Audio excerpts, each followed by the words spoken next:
Tonight, we are talking about the Exorcist and Exorcisms and what both of them have in common and how each inspired each. So, if you're ready for this totally creepy tale, then go ahead and join me on Screams for You. And I'm V. So, go ahead and turn down those lights and lock those doors. Here's a scream you can't ignore. So, if you're on this channel, hopefully you know about The Exorcist. It is a very legendary horror movie that has inspired many, many horror movies to come. Well, let's first start with exorcisms. What do you know about those? The first exorcism is said to be done in the Bible. Jesus gives people the power to cast the evil out of others. And as he does this, everyone goes around and is performing exorcisms on other people. I don't think it's as dramatic as it is today. It was put off and forgotten for a while, but of course, during the Middle Ages and during the witch trials, it became a more popular thing. But then it became all but forgotten. Even during the Victorian era, in the spiritual revolution, exorcisms weren't really a thing. People didn't really know much about them or that they even went on. Then you fast forward to the 1949, where a priest performs an exorcism on a boy, and upon hearing about it in a newspaper, a man tracks down the priest and he takes his notes and talks to the priest and everyone involved and writes a book. This book becomes the movie The Exorcist. So, The Exorcist was said to be a very haunted and cursed set. So many bad things happened. Lots and lots of people got injured. Even a few years after the movie, one of the cameraman's assistants was arrested for murder. And we all know, like I said, if you're a fan of The Exorcist, you know about Linda Blair's back injuries. And there were lots and lots of injuries like that on the set of this movie. Now, I mean, during the time, I could probably see how that may look like a curse, but you gotta remember, this movie came out in the 70s. 1973 is when it hit the theaters. So could you imagine the kind of equipment they were using? And they were trying to do something totally undone. And it's not like they had CGI like we have today. A lot of it, I think, is just using equipment wrong, using things in a different way that was experimental to try to create the effects that they wanted for the movie. And then they were over budget and they were over the allotted time. They were way, way, way over. And so when he was interviewed about why is it taking this movie so long to be made, he said it was because the set was cursed. Now, was that PR or not? I mean, probably, but it took off like wildfire. And everyone believed that this was a cursed movie before it even hit theaters. And then when it hit theaters is a totally different story. There's news people standing out in front of theaters, taking reports, from people who waited in line for 4 hours or more to see the movie. Ambulances being called because people are passing out and falling down and hurting themselves, hitting their heads, throwing up, and becoming dizzy and disoriented and confused. So, I mean, big press. And was it worth it? I mean, the movie is good and it was way ahead of its time. The effects worked magically. But it also had other major effects on the world. It changed how people viewed so much. It's crazy. After the movie came out, exorcisms went up.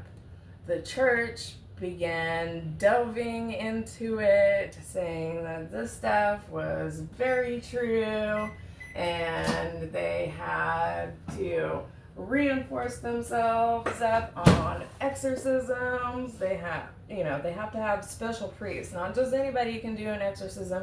You have to have very, very special training to be an exorcist. And so this really revved up. It also contributed to the satanic panic, and it